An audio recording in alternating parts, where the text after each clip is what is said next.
इस वीडियो को पूरा देखकर जाना। आज आप जानेंगे उस महान साइंटिस्ट गैलीलियो गैलीली के बारे में जिनके मरने के 350 साल बाद तक भी उन पर बैन लगा रहा।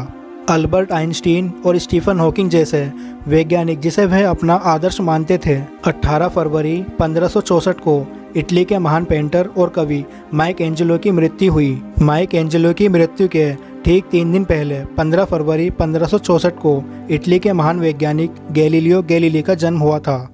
जिस साल गैलीलियो की मृत्यु हुई थी उसी साल सर आइजैक न्यूटन का जन्म हुआ था। दोनों ने फिजिक्स को स्टडी किया था। न्यूटन ने गैलीलियो द्वारा फिजिक्स में किए गए काम को आगे बढ़ाया और इसीलिए कुछ लोग न्यूटन को गैलीलियो का पुनर्जन्म भी कहते हैं। अरस्तु का कहना था कि अगर दो चीज़ों को ऊंचाई से एक साथ नीचे छोड़ा जाए तो उन दोनों में से जो भारी चीज़ होगी वह हल्की से पहले ज़मीन पर गिरेगी। गैलीलियो अरस्तु की इस बात को सही नहीं मानते थे। उनका कहना था कि अगर भारी और हल्की दोनों चीज़ें एक साथ ज़मीन पर आती है, इसको साबित करने के लिए गैलीलियो ने पीसा की मीनार पर खड़े होकर दो हल्की और भारी चीज़ों को एक साथ नीचे छोड़ा था और दोनों एक साथ ही ज़मीन पर गिरी थी।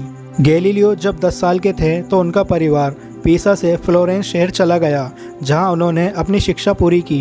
गैलीलियो एक बहुत ही अच्छे संगीतकार और मेधावी छात्र थे। वे डॉक्टर बनना चाहते थे, इसलिए 1581 ईस्वी में सिर्फ 17 साल की उम्र में वो डॉक्टरी की पढ़ाई के लिए पीसा की यूनिवर्सिटी चले गए। गैलीलियो जब यूनिवर्सिटी में थे तब उनकी रुचि डॉक्टरी की बजाय फिजिक्स और मैथ में हो गई। एक दिन गैलीलियो प्रार्थना के लिए चर्च गए तो उनका ध्यान चर्च की छत के ऊपर लगे एक लैंप पर पड़ा जो हवा की वजह से झूल रहा था।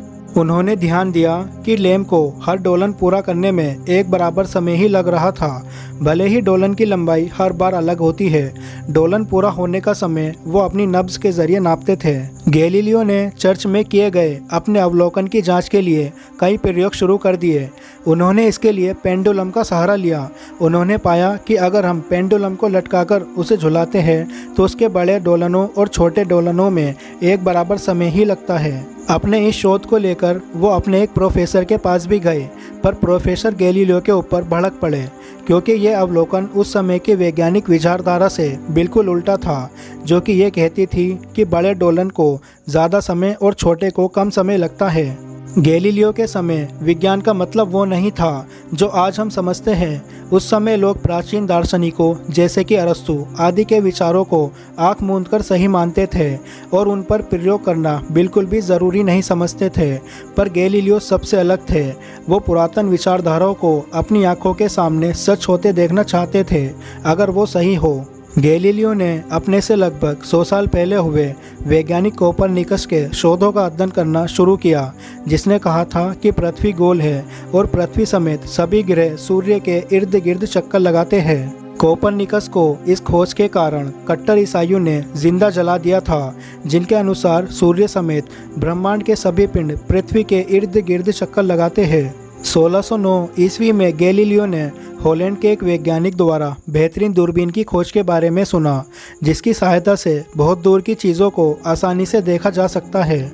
गैलीलियो ने एक बढ़िया दूरबीन बनाने की ठान ली और उन्होंने ऐसा कर भी दिखाया। दूरबीन बनाने के बाद उन्होंने रात में आकाश का निरीक्षण करना भी शुरू कर दिया। गैलीलियो ने अपनी दूरबीन की सहायता से लंबे समय तक बृहस्पति ग्रह का अध्ययन किया और उसके चारों ओर चंद्रमाओं को खोज निकाला, जिन्हें गैलीलियन चंद्रमा भी कहते हैं। यह 4 चंद्रमा हैं: लो, गनीमेड, कैलिस्टो और यूरोपा।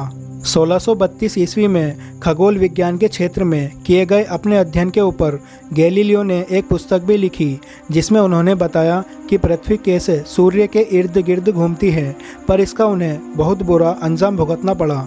जब कैथोलिक चर्च को गैलीलियो के कार्यों के बारे में पता चला तो उन्होंने इसे ईसाई धर्म की आस्था पर चोट माना और गैलीलियो को उम्र कैद की सज़ा सुना दी, पर बाद में उन्हें घर पर नज़रबंद कर दिया गया। घर में नज़रबंद रहने के बावजूद भी गैलीलियो ने लिखना जारी रखा, पर उनके आखिरी कुछ सालों में उनकी आंखों की शक्ति चली गई। 8 जनवरी 1642 ईस्वी को 78 वर्ष की आयु में उनकी मृत्यु हो गई। गैलीलियो गैलीली को आधुनिक विज्ञान का जन्मदाता माना जाता है।